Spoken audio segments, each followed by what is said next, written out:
사랑하는 성도 여러분, 오늘 우리가 어머니 주일로 함께 모였습니다. 엄마가 행복해야 가정이 행복하다라는 말이 있습니다. 정말 진리인 것 같아요. 그와 마찬가지로 우리 교회도 여전도회가 행복해야 교회가 행복합니다. 우리 오늘 모든 여선교회 회원들, 여자분들이 행복한 그런 시간이 되었으면 좋겠습니다. 자, 1년 365일 어머니 은혜를 감사하며 살아도 부족하지만은 그래도 어머니 날이 있고 어머니 주일이 있어서 우리 어머니들을 좀 더 깊이 생각하고 또 생전에 어머니들께 우리에게 해주셨던 그러한 것들을 기억하며 감사할 수 있는 날이 있어서 또 한편으로 감사하는 생각이 듭니다. 성경은 우리에게 엄격하게 가르치고 있습니다. 어머니를 아니 부모님을 공경해야 된다라고 말씀하고 있습니다. 제가 그 말을 하기 생각이 나네요. 3살 먹은 아이한테 이제 말을 유치원에서 이렇게 유치원에서 5살 난 아이 유치원에서 배워왔대요. 그래가지고 배워왔는데 뭘 이렇게 외우고 있더래요. 뭘 외우는가 보았더니 10계명을 외우고 있더래요. 10계명 중에서 제5계명을 외우는데 어머니를 공격하라 이렇게 외우고 있더래요. 그래서 이놈아, 어머니를 공격하라가 아니라 어머니를 공경하라 이렇게 외워야 된다. 그러니까 어머니를 공경하라. 하나님께서 모든 사람들에게 주시는 계명으로 명시해 놓은 말씀입니다. 내 부모를 공경하라. 성경은 이 계명을 10계명 가운데 두셨어요. 10계명은 모든 하나님의 율법 가운데 모든 것을 다 이렇게 축약해 놓은 그런 가장 핵심이 되고 본질이 되는 그런 모계명이 됩니다. 우리가 잘 알다시피 1계명부터 4계명은 하나님과 인간의 관계 속에서 지켜야 할 그런 본질적인 내용이 들어있다고 한다면 5계명에서부터 10계명은 사람과 사람의 관계 속에서 지켜야 할 그런 본질적인 계명입니다.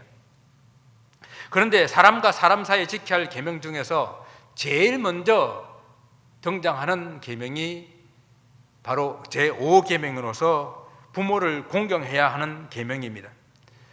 그래서 사도 바울은 에베소 말씀을 통해 가지고 자녀들아 주 안에서 너희 부모에게 순종하라. 이것이 옳으니라. 내 아버지와 어머니를 공경하라. 이것이 약속 있는 첫 계명이다라고 가르쳐주고 있습니다. 하나님의 말씀을 지키면 복을 받는 것은 우리가 잘 알고 있는데 그 계명 중에서도 이 제5계명을 지키면은 반드시 하나님께서 복을 주시는 약속이 있는 첫 계명이다라고 말씀하고 있습니다.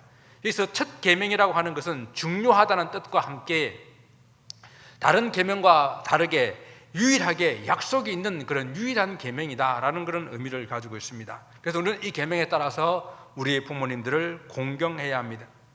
부모를 공경하라는 이 명령은 모든 인간이 받아야 할 그러한 가장 기본적인 하나님의 뜻이라 생각합니다.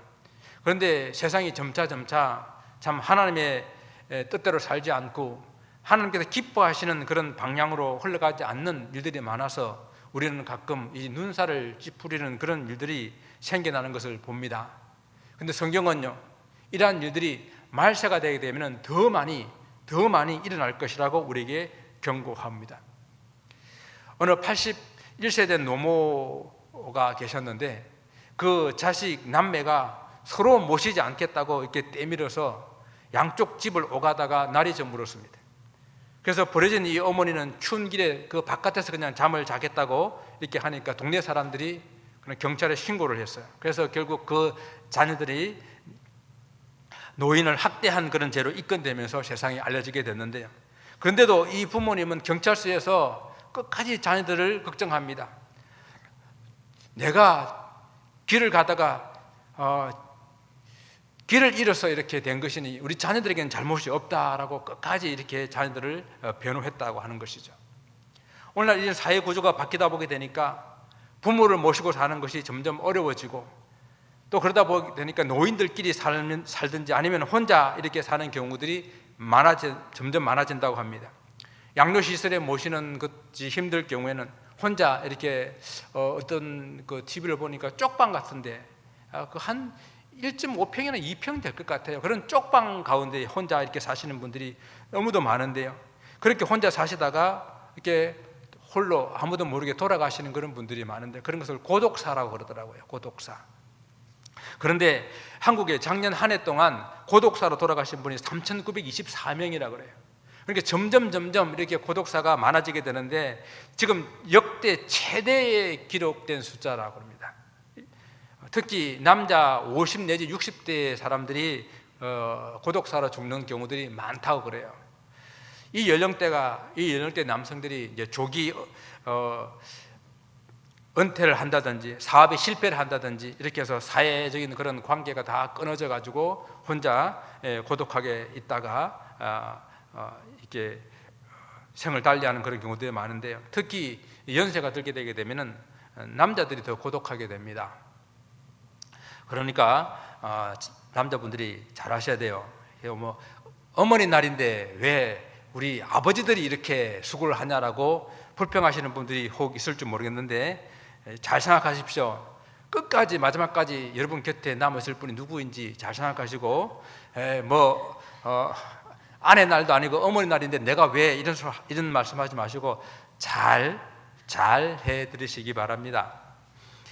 어느 신문에 나이 드신 어머니가 어머니를 판다라는 그런 광고를 냈대요. 그러니까 그날 저녁에 한 부부가 그 광고를 보고 주소를 찾아서 그 집을 찾아왔는데 생각보다 훨씬 집이 좋더라는 거예요. 그래서 배를 누르자 한 노파가 나왔습니다.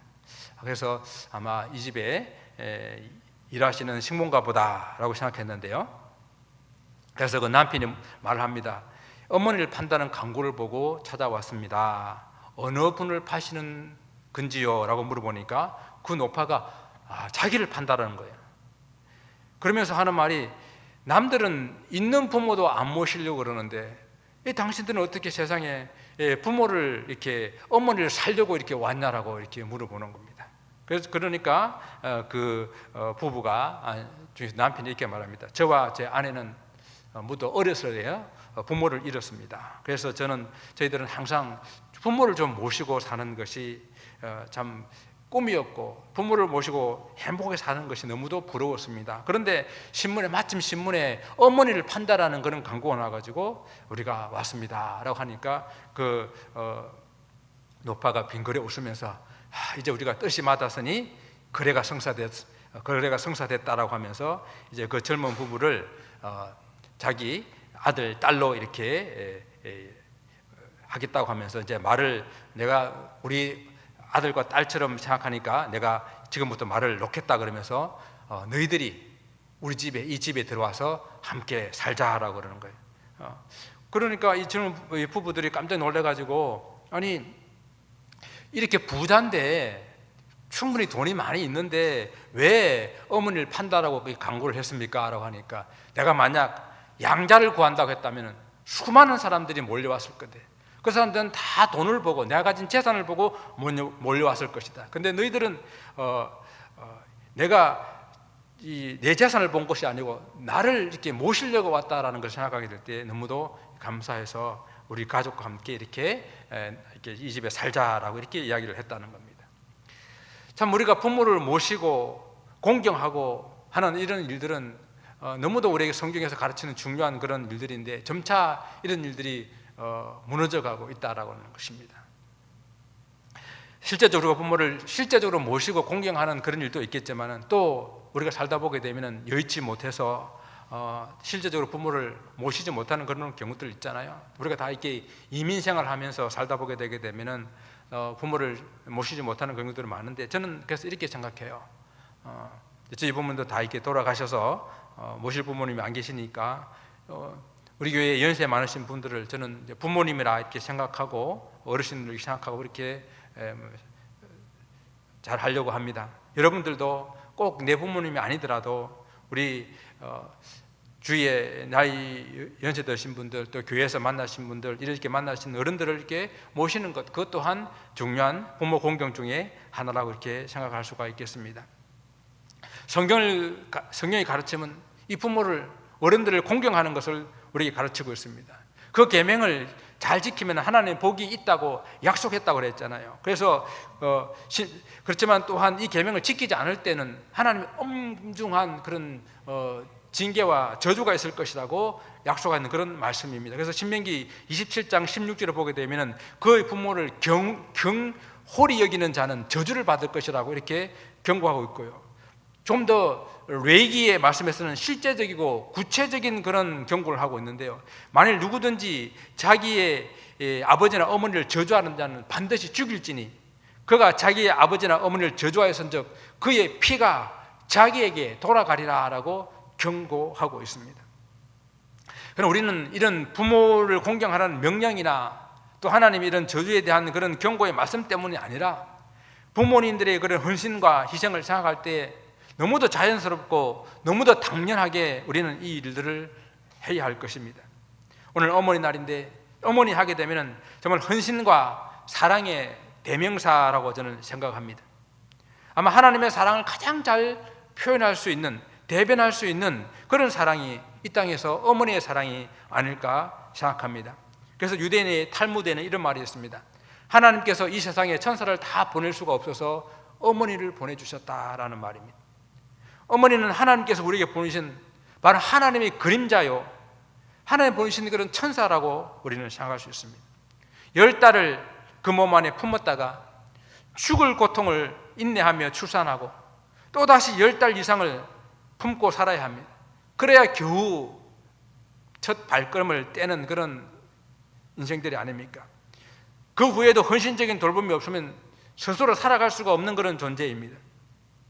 그래서 미국 정부에서 중산층이 아이를 18살까지 키울 때에 드는 돈이 얼마나 들까 생각해 통계를 내어봤더니 1억 6천만 원이 든다고 그래요. 1억 6천만 원 들어가지고 고등학교까지 맞춰놓으면 끝납니까? 여기서 끝나는 것이 아니라 대학 보내고 시집 장가 보내도 여전히 그들을 가슴에 품고 사는 그런 어머니의 모습들을 바라볼 때에 정말 헌신과 사랑, 어머니의 하나님의 사랑을 가장 잘 표현할 수 있는 그런 사랑이라고 말할 수 있겠습니다.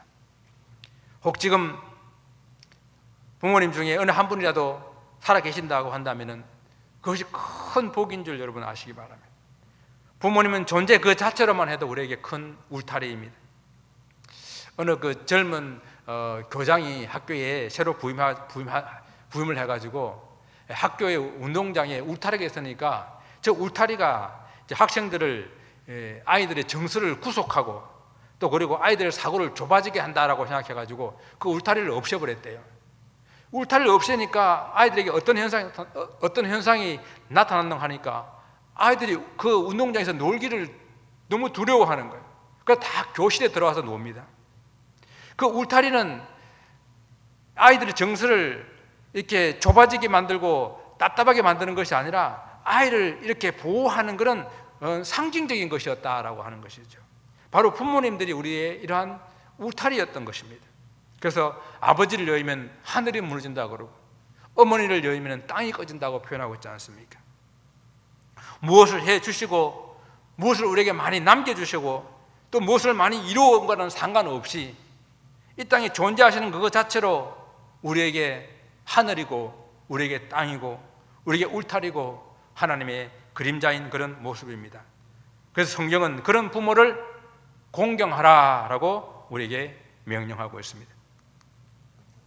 부모들을 공경하는 여러 가지 방법들이 있겠지만 성경이 우리에게 가르쳐주는 한 가지 방법은 부모님을 기쁘시게 하는 것입니다.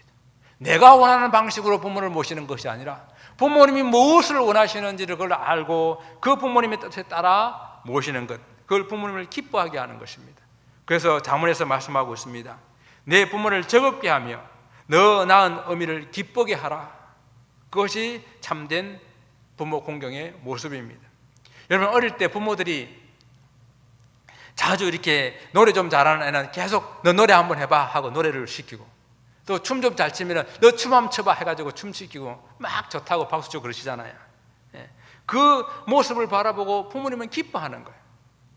또 반대로 하게 되면 그런 모습을 인해 가지고 부모님들은 기쁨을 느끼는 겁니다. 그렇습니다. 부모들도 자녀들을 인해서 누리는 기쁨이 엄청난 거예요. 어린 생명이 엄마의 뱃속에서 10달을 잘 견뎌주고 태어난 것 너무 기쁨이에요. 많은 병치레 속에서 잘 견뎌내준 것 너무 기쁨입니다. 누워있다가 어느 날 몸을 뒤집었을 때에, 기어다니다가 어느 날 첫 발을 떼었을 때에, 유치원 첫 가던 날, 그리고 조그마한 상장을 들고 오던 날, 중학교, 고등학교, 대학교를 졸업하던 날, 수없이 많은 순간순간들을 부모들에게 기쁨을 주지 않았습니까? 그래서 부모들은 자녀들에게 이제 더 이상 많은 것을 바라지 마시고 그냥 그들이 건강하고 좋은 가정 꾸리고 잘 살아주는 것, 그것만으로도 만족할 수 있어야 돼. 명절이나 어떤 부모들이 기념일에 잘 챙겨주지 않는다고, 잘 찾아오지 않는다고 너무 서운해하지 마십시오. 그렇게 어떤 분이 이런 말을 하더라고요. 자식들이 잘 찾아오게 하는 방법이 하나 있다고. 가르쳐 드릴까요? 한번 사용해 보십시오. 어떤 노부부가 60주년 결혼 기념일이 되었는데 그날 자식들이 좀 왔으면 좋겠는데 아무래도 안 올 것 같은 거예요. 그래서 할머니가 남편에게 말합니다. 어떻게 하면 오늘 이번에 애들이 좀 오게 할 수 있을까요? 물어보니까 그때 할아버지가 서울에 사는 아들에게 전화를 겁니다. 애야, 나 내 어머니와 이혼하기로 했다. 이제는 지긋지긋해서 내 어머니와 더 이상 못 살겠다. 그러니 대전에 있는 네 누이에게도 알려라. 그러고 전화를 탁 끊어버린 거예요. 그러니까 좀 있다가 손살같이 전화가 왔습니다. 꼼짝 말고 계세요. 내가 금방 갈 테니. 그리고 전화가 온 거예요. 이렇게 금방 자식들을 부를 수 있는 방법이 있는데 이것을 매년 써먹으면 안 된답니다. 그 다음에는 이렇게 해라 그래요. 내 아버지가 입원하셨단다. 또 그 다음에는 우리가 돈이 너무 없어가지고 밭을 좀 팔기로 했는데 이렇게 하면 금방 내려온답니다. 그래서 내려올 수 있는 방법이 많이 있는데 제 이야기를 들은 거는 자녀들에게 주는 기쁨이 그동안 너무 많았어요. 태어나면서부터 오늘날까지 준 기쁨도 너무 많으니까 너무 더 이상 기대하지 말고 행복하게 잘 사는 것, 그것으로 만족합니다. 사실 이 자녀들이 부모들에게 준 기쁨, 그 기쁨 또한, 그 행복 또한 돈으로 환산할 수 없는 것이 아니겠습니까? 제 친구 중 하나가 나이 많아가지고 늦게 막내딸을 둔 친구가 하나 있어요. 지금 중학생이에요. 상당히 늦었죠. 그런데 그 딸을 꼭 우리 앞에 자랑하는데 자랑할 때마다 20불 내요. 커피값 자기가 내면서 내가 오늘 이 자랑 안 하고는 못 살겠다 그러면서 커피값 내고 자랑을 하거든요. 너무 그 딸을 사랑하는 거예요. 그러니까 이제 아주 나이 들어서 딴 날이니까 사랑할 만 하겠죠. 그런데 사랑하는 이유는 또 따로 있었어요. 하루는 그 아버지가 그 딸에게 아빠가 너를 왜 이렇게 사랑하는 줄 아느냐 그러니까 딸이 하는 말이 막내니까 그러겠지 뭐 이렇게 한 거예요. 그러니까 그 이야기를 해줍니다. 사실은 그 아이가 태어나고 한 5살 됐을 때에 이 목사님이 위암 판정을 받았어요. 위암 판정을 받고 위절제 수술을 했습니다. 그런데 위절제 수술하고 난 다음에 항암 치료 약을 먹는데 그 약을 먹고 나면은 완전히 그냥 사경을 헤매고 힘들어가지고 지금 막 태어나가지고 5살 됐으니까 얼마나 이뻐요. 그 딸하고 이야기하고 싶은데 말하고 싶고 놀고 싶은데 그걸 못하는 거예요. 그러니까 이 목사님이 생각하다가 내가 차라리 이런 시간에 이 고통스러운 시간을 약 먹고 고통 시간을 보내는 것보다도 내 이 딸하고 같이 놀고 웃고 기뻐하는 그런 시간이 더 낫겠다 해가지고 약을 끊은 거예요. 약을 끊고 그 딸하고 기쁜 시간들을 보내고 즐거운 시간들을 보냈는데 웬걸요? 약을 안 먹었는데 깨끗하게 치료가 된 거예요. 그래서 그 이야기를 해주면서 그 딸은 아빠가 암 수술 받은 것도 몰랐는데 그 이야기를 해주면서 내가 어찌 너를 기뻐하지 않을 수 있겠나? 내가 어찌 너를 사랑하지 않을 수 있겠나? 너는 너를 보는 그것으로 기쁨이었고 너를 보는 그 기쁨으로 아빠가 암을 이겨냈단다. 우리가 그 이야기를 들으면서 다 이렇게 울먹울먹 했는데요. 자녀들이 주는 기쁨, 그 기쁨은 무엇으로도 대신할 수가 없다라고 하는 것입니다. 여기 아직도 모시할 부모님이 계신 분들도 계시죠. 우리 장로님 같은 경우는 104세 어머니가 계시고요. 또 우리 김상석 집사님, 김혜영 집사님도 부모님들이 살아 계시고, 또 부모님들 계신 분들이 계시죠. 부모님들 계신 분들은 한 번 더 연락하시고 한 번 더 찾아뵙고 이렇게 사랑을 또 공경하는 일들을 계속할 수 있기를 바랍니다. 또 동시에 우리들은 이제 더 이상 모실 부모님 없는 분도 계시고, 또 우리는 또 이상 또 부모로서 자녀들에게 이제는 무엇을 남겨줄 것인가, 무엇을 물려줄 것인가를 생각해야 될 그런 나이들이 되셨습니다. 그래서 우리는 부모로서 자녀에게 어떤 모습으로서 우리에게 그들에게 남겨줄 것인가를 생각하게 될 때 여러분 한번 깊이 생각해 보시기 바랍니다. 여러분들은 어떤 부모가 되어야 하겠습니까? 오늘 본문에 나오는 이 디모데의 어머니 유니게의 이 모습을 바라보며 우리는 한번 답을 생각해 보기를 바랍니다. 바울이 1차 선교 여행 중에 더베 지역과 루스드라 지역에 방문했을 때 그때 디모데라는 청년을 만났어요. 이때 디모데는 이 바울의 복음을 통해 가지고 예수님을 믿고 예수님을 영접하게 됐는데, 이때에 아마 그 가족들도 다 예수를 믿었던 것 같아요.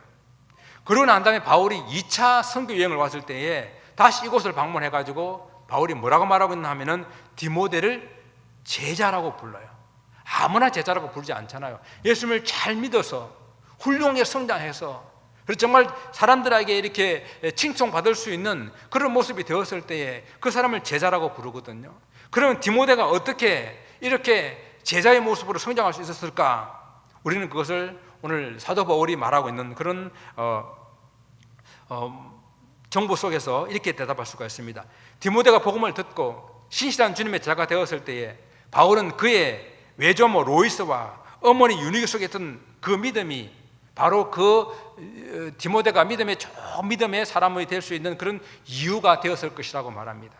바울은 이 점을 확신한다고 말하면서요, 할머니와 어머니로부터 물려받은 그 디모데의 믿음, 그 믿음은 거짓이 없는 그런 믿음이었는데 그 믿음이 너희 할머니와 너희 어머니 속에 있더니 너희에게도, 디모데 너희에게도 있구나라고 말하면서 칭찬을 하고 있는 그런 모습입니다.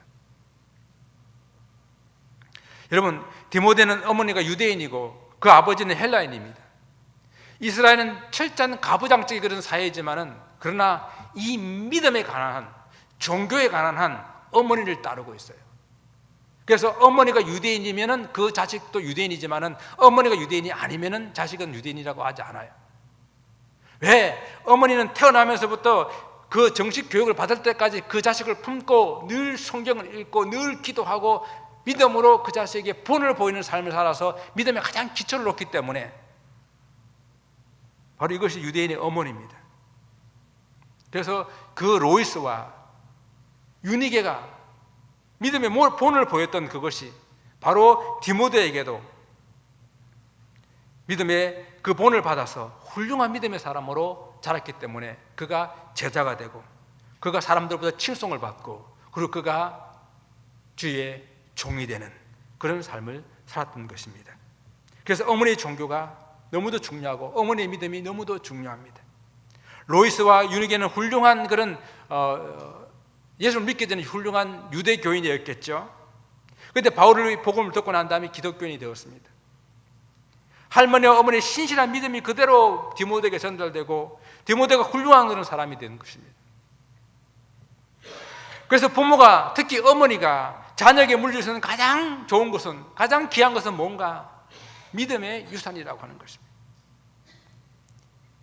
디모데처럼 이민의 사이에 살고 있는 우리의 자녀들, 디모데도 이렇게 어머니는 유대인이고 아버지는 헬라인이니까 지금 이 땅에 살고 있는 우리의 자녀들과 비슷하잖아요. 이민의 땅에 살고 있는 그런 모습들이잖아요.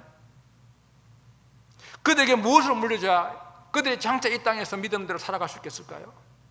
우리의 훌륭한 믿음, 정말 하나님 앞에 살아가는 믿음, 그 믿음을 유산으로 물려줘야 됩니다. 그래서 어떤 분이 이민자의 부모들은 300%의 자녀들을 길러내야 된다라고 이렇게 말을 했어요. 뭐냐면은 우리 자녀들을 100%의 한국인으로 길러내야 된다. 왜?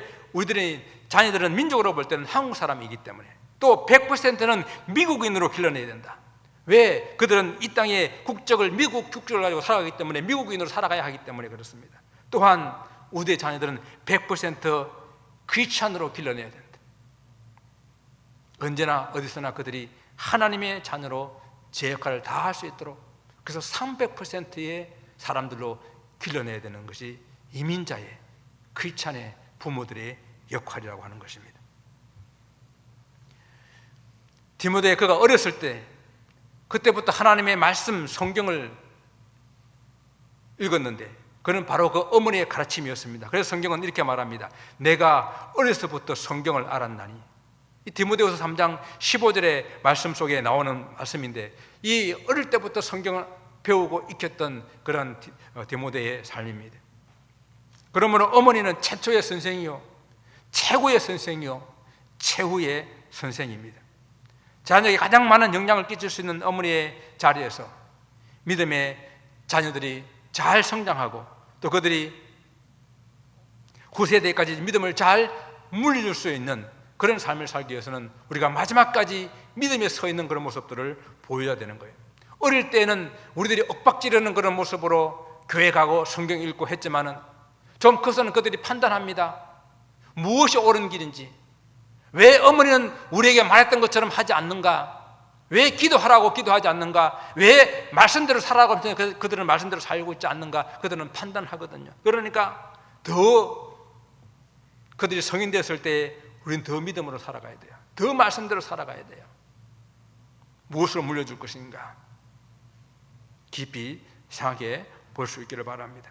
그래서 그들이 우리가 이 세상을 떠나고 난 다음에 하는 말이, 정말로 우리 어머니는, 우리 아버지는 믿음대로 사신 분이군요, 말씀대로 사신 분이군요, 우리에게 그렇게 이 신앙을 물려주려고 애썼군요 라고 그들은 공감할 수 있는 그런 부모로 우리는 살아내야 됩니다. 여러분, 무엇보다도 믿음을 물려주려고 애쓰시기 바랍니다. 기도로 키운 자들은 반드시 하나님 앞에서 바르게 성장하게 되어 있습니다. 혹 중간에 곁길로 갔더라도 어머니 기도 잊지 못하고 반드시 돌아올 수밖에 없습니다. 자녀들이 부모님을 추억할 때에 부모님의 유산 중에서 가장 귀한 것이 무엇이냐라고 생각했을 때에 부모님들이 믿음이었다라고 생각할 수 있는 그런 부모님들이 될 수 있기를 바랍니다. 한 가지 예만 드리고 설교를 마치기를 원합니다. 주미 한국대사관에 근무했던 김 집사님이라는 분이 살고 계셨는데요, 그 집사님이 미국에서 이제 모친이 돌아가셨다는 정보를 듣고 한국으로 가서 가족과 함께 장례식을 잘 끝냈습니다. 그런데 그 큰 형은 의사로서 사회에 존경을 받고 있었고 또 돈도 잘 벌었고, 또 둘째 형은 사업가로서 윤택한 생활을 하고 있었는데, 이 막내만 외무부 공무원으로서 해외에 다니며 근무를 하고 있었습니다.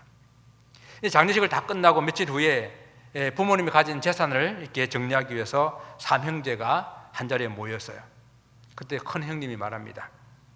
어머님이 남기신 재산은 공무원으로 제일 어려운 막내가 다 책임지면 좋겠다라고 하니까, 그때 막내 집사님이 하시는 말씀이, 형님, 그거는 안 될 말입니다.